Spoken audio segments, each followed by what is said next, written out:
I'm now stood with Catherine Jeans, who is a nutritional therapist and a co-director at the Orange Grove Clinic, and she's talking to Katie, who's got a few problems with her diet. I was recently diagnosed as being a celiac, but the doctor didn't really tell me what to do or anything, so I'm quite unsure as to how my diet should change and what I need to do. First of all, I would suggest that any dietary changes we make should be in conjunction with your GP and that you should talk to them about seeing me. Usually when you get a celiac diagnosis, you may be recommended to an NHS dietitian, but the problem is that you probably might have to wait several months to do that. So fundamentally, what that means, if you've been given a celiac diagnosis rather than just gluten intolerance, it means that you need to avoid everything with gluten in it. So gluten is found in mostly bread and pasta, but it's also found in things like rye and barley and oats. Some celiacs can tolerate the gluten in oats, but a lot can't, and you can now buy gluten-free oats. So I would suggest you need to now go on to a completely gluten-free diet as an absolute primary strategy for you. You need to be looking at food labels as well, because unfortunately gluten is snuck into a lot of things, and you need to make sure that the food is guaranteed as gluten-free. What I would advise you to be careful of is not going too much for the free-from brands from the supermarket, because what they're doing is taking the gluten out but putting a lot of kind of very refined foods in its place. You want to go for things that are naturally gluten-free, so things like rice you can eat and corn. You can get brown rice pastas, which are really, really quite nice actually, and not too heavy, not too starchy as well, so that's nice. The second strategy with celiac disease is obviously it can suggest that you may be malabsorbing some nutrients as well. So that's something that we also need to really keep an eye on. So we want to really actually, alongside taking the gluten out, is to support very good gut health. So, probiotics in supplement form can be useful.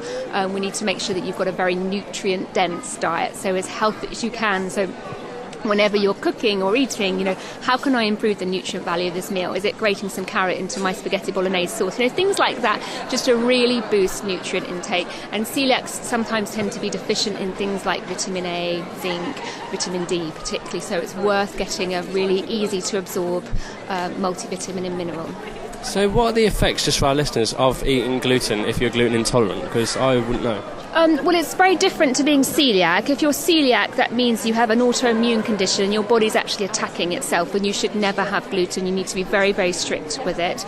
What we tend to see also is that some people are just intolerant to gluten and that they don't do very well with gluten in their diet, but they're not it's less of a diagnosis that you will have. It's not so much what we might term an allergy. With celiacs, it's something that you have to be very, very careful and you must avoid, and it's avoiding it for life.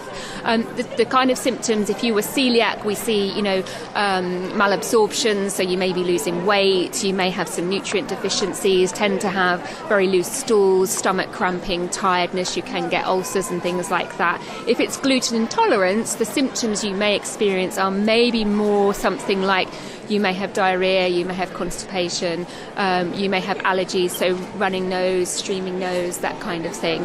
I would always suggest that you go to your GP and get yourself checked out if you are concerned. The thing, a lot of people I find do better off just wheat. Wheat, I'm not talking about celiacs here, I'm talking about generally we eat too much wheat. Sandwich for lunch, pasta for tea, toast for breakfast. So just if you think you might just be gluten intolerant and you've not been diagnosed with celiac, you can just adapt and reduce the amount that you're having. Wheat's very high in gluten, and gluten's a bit like it's actually used as a glue, and it's just really sticky. When you make a pizza base and it's that kind of what gets kind of pulled out, you've seen people making pizza base, it's the gluten that makes it sticky, and that's why for some people their guts don't tolerate it very well because of that sticky nature, and it just kind of glues everything up together. Well, thank you very much. I hope that helps, Katie. Yep, thank you very much. And you know where I am if you want to come and see me and get some more advice. Okay, thank you. Thanks Bye-bye. very much.